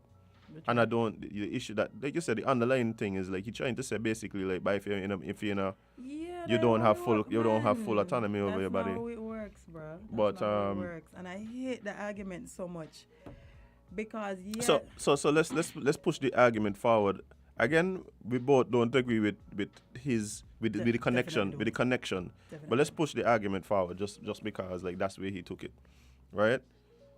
Somebody is saying on the live, if one not getting food home, then one go out and look for food. How do you feel about that?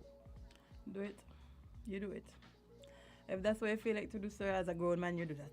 Yeah, but then does the person who's... I don't agree with that because... No, what I'm saying is, but then does the person who's not providing the food feel away because you're not starved anymore? Do you have the right to feel away because you're not starved anymore? Yeah. Do you have a right to feel away because you're being cheated on? Okay, so the person... Yeah, because there's many reasons to why this dynamic could happen. It don't just have to be that this person decide, may want. But we know, in this situation, we know. In this situation, we know what's happening is that one person is being denied but that. The reason, that's what I mean. There could be multiple the reason why they're denying. They're denying. But it don't just have to be that they decide, you know what, I ain't giving my husband no more, but I mean, obviously there could be multiple reasons. And so that's why I it could just literally be I don't feel like it. You don't need no more explanation. But if we using the whole concept of marriage, right? Mm-hmm. Then this cannot justify you cheating because marriage is supposed to be a bond between two people that should not be broken for any reason, for richer or for poorer, till death do us part. So if you decide... But they're still married. Yeah, they're still married. I mean, they're in the jet, but you know. But I'm saying if this is the whole construct of marriage, then you should not be going out because your wife or your husband decide they're not having sex with you today. Because that is you breaking the covenant of marriage as well. So two wrongs ain't gonna make it right, you know? So what you're saying is that the spouse that is being denied should be able to feel away. Because he should feel somewhere about being denied, yes. Yeah, but he should not decide, okay, well, I feel somewhere, so I'm going to cheat. Because that's literally breaking the covenant of marriage. That's what marriage... Yeah, but I think if you're talking about the covenant of marriage, then sex does play into that. Like I said, from a religious standpoint. Two wrongs don't make it right. Yeah, so that's what I'm saying now. But so that is why, to me, that you're kind of contradicting. Because on one hand, if you're saying that this is part of the covenant, then this is what you're supposed to do, or whatever, right?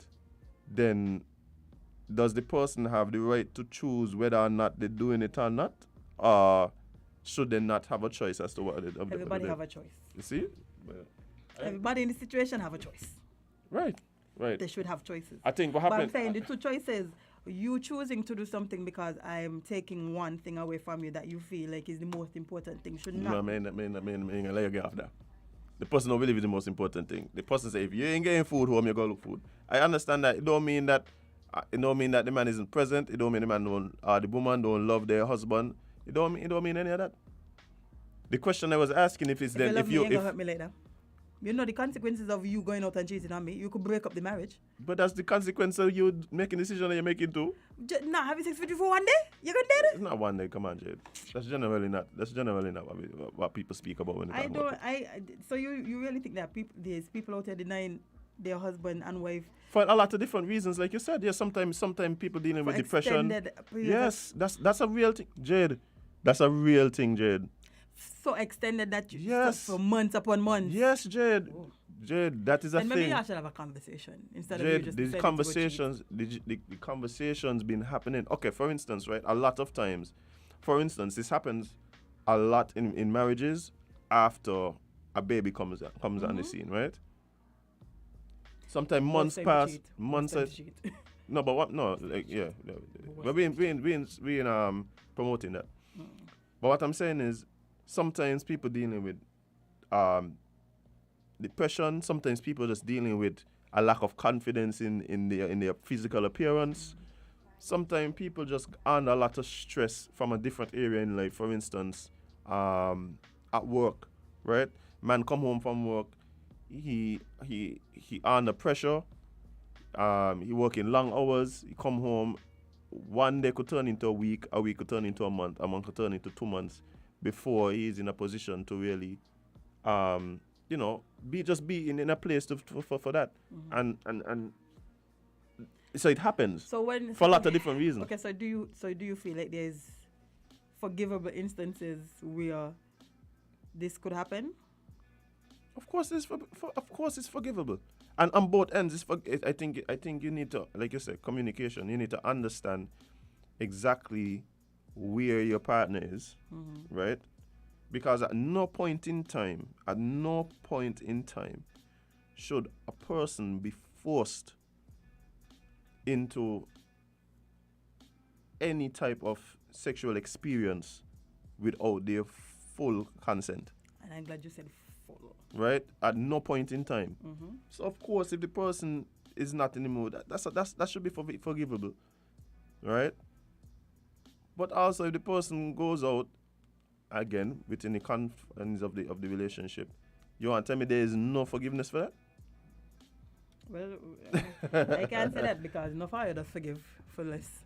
But Jade, forgiveness is a for thing. More, actually. Forgiveness is a thing. And that in itself is one of the things that it plays into that same thing of, oh, sex is the most important thing. Like, oh my God, like, I can't be with this person anymore, even though they fully support me, and they've been there for me for years, whatever. They make this decision, and all of a sudden it's the worst person, and me and you can't do this no more. Who do you think that's cheap more? Married men or married women? Jade, I have no frame of reference. I have to answer that question. Like, I have no way to answer that question. Bouncing off the conversation we had yesterday, who do you think that's cheap more?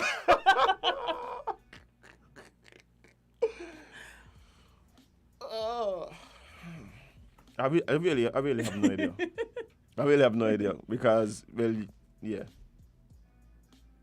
To be honest, I think if you really look at it, I don't even know if you could draw the lines by gender. Mm-hmm. I don't even know if you could draw the lines by gender.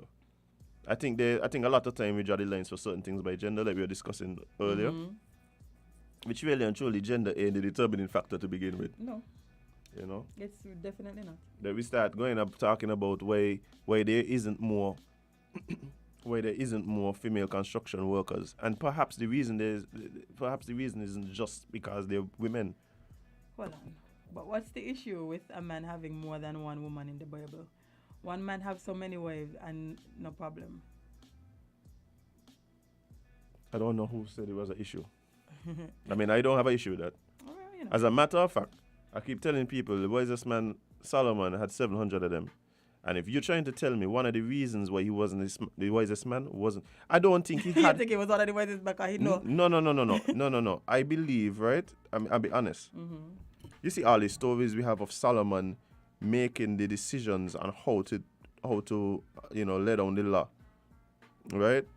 When people would come to him, I believe it's not that because Solomon was the smartest man, he had so many wives. I think he was the smartest man because he had so many wives. So he had so many good. So many persons from different backgrounds to pull on, persons with different experiences. I believe those are the things that informed his decision-making processes when he came to laying down the law. Yeah, but you see the difference He had between in other Solomon words, and a lot of these men. Solomon probably was listening to these different people. It was more than just sex for him. But most of the time, these men is just sex for them. No, Jade. I don't think that's a man thing. The reason I said But that, not talking. for I'm instance, not saying it's a man thing, but it's true. We was talking about Solomon. I was making the reference to men. one of the problems I have, right, is generally when you hear people talk about and genuinely talk about non-traditional relationships, those are the people who understand that those relationships are not necessarily desired simply because of access to sex, right? And when you talk to people who are more into traditional, they are the ones who generally seem to can't get it out of their head. So, for instance, if I go to a woman honestly and telling her, "Hey, I'm into polygamy, polyamorous relationships or whatever," that in what she hears is he want a lot of women. I am a man who. Right, he want a lot of women. She ain't studying about the fact that what that means for building community, what that means for building legacy, what that means for sharing of responsibilities, what that means for emotional support within the family structure. She ain't studying none of that. All she hear me say just now is he want access to multiple women sexually. That's all. Which may I understand, because if we're going based on Bible days, right? A lot of these stories in the Bible, especially the people that the Christians look up to, they had multiple wives and husbands and men and women. Mary had 2 men, and Mary had literally 2 men. Mary had 2 men. She gave birth. May you make the Catholics come down the bottom there, That's Mother Mary. You go ahead. Mother Mary had 2 men. She gave one a child and one raised the child. Community, you just talk about it. Oh, the idea that Joseph had a jacket is wild. Joseph had a jacket and he was cool with it. Yeah. You think jacket just that? Jesus is literally the original jacket, according to the Bible. So yeah, I think, sometimes, listen, moral of the story, do what's best for you. No, moral of the story is respect people's ability to choose what they do with their body, full stop. I was about to say that part too. If you do not, I don't want to. You better lock that door there. You make the Catholics run to the door there.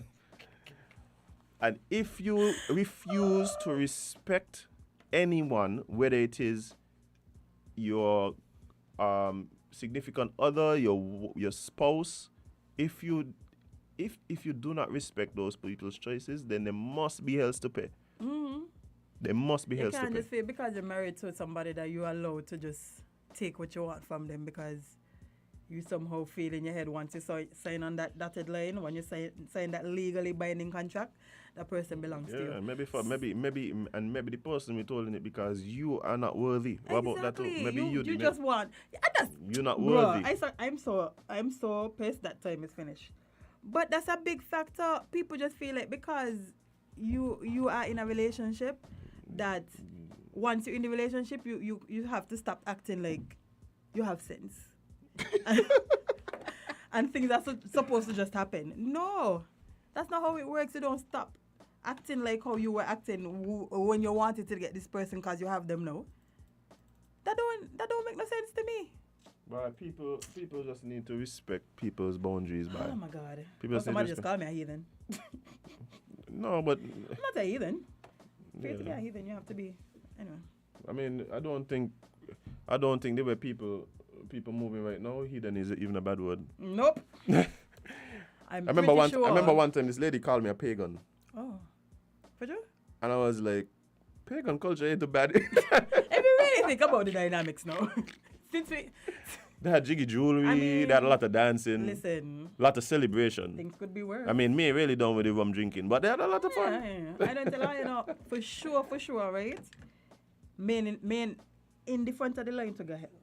A lot of y'all pastors and so that y'all be listening to hear, especially. Oh, Jade. First in line, who that was? I was supposed to bring up this. You realize that there's this man right now, this pastor, a televangelist, called Peter Popoff. Like, literally, that's the name, Peter Popoff. And the man selling natural spring water. That's supposed to, like, change your life. So you order the spring water online, and then you get it, and, like, if you do drugs and so, you stop the drugs. And this woman, like, he had testimonies online. We can look for it on YouTube. I just want to show you how I know for sure me going hell. I may play with God like this, you know. A lot of y'all pastors and televangelists and whoever y'all be out here playing with God different, eh? Yeah, mock God by. That's one thing. All I say Jesus was a jacket, I may wrong, but you know. But guys, we're actually going home now. Yeah, it's 10 o'clock, easy, so we gotta leave, we gotta go, we gotta disembark. But guys, it's been fun. We're going to be back again tomorrow, right here, same time, same place. If you join us on Facebook, YouTube, or online on Win Media SKN's website, appreciate you. And, of course, all the people on the live that comment. If you listen to us on the radio, 98.9 FM, y'all the real MVPs. Of course, we also love the people that call in daily and just be a part of the conversation. Mm-hmm. Hey, that man this morning had a word, you know. That man had a word. Yeah, I better get them kids these lockers and stop having them. To me, easy in a Jade. Pretending to be bodybuilders. To me, easy in a Jade. Yeah. Stop sending our children in school with the big mumu back them. Easy, you know. That's all you gotta do. I give the children the bags with wheels. I just putting them on the back, leaning them back. Some parents, that's what they do. But then the children them can't even lift the bags. It's true, because I gotta go up steps and all kind of stuff. I literally met that. What a man said. 29 pounds, Jade. That is not allowed. Carry-on baggage. That is how crazy it is. But it's allowed for kids. But it's allowed for kids to go to school daily and walk miles and miles and miles. That make no sense to me, but anyway. Who is me? But guys, yeah, we're gonna go. We're gonna leave. We're gonna disembark. Remember to spend more time living your content than posting it, and you can't be everybody's cup of tea because you're not a mug. We're gonna see you guys tomorrow.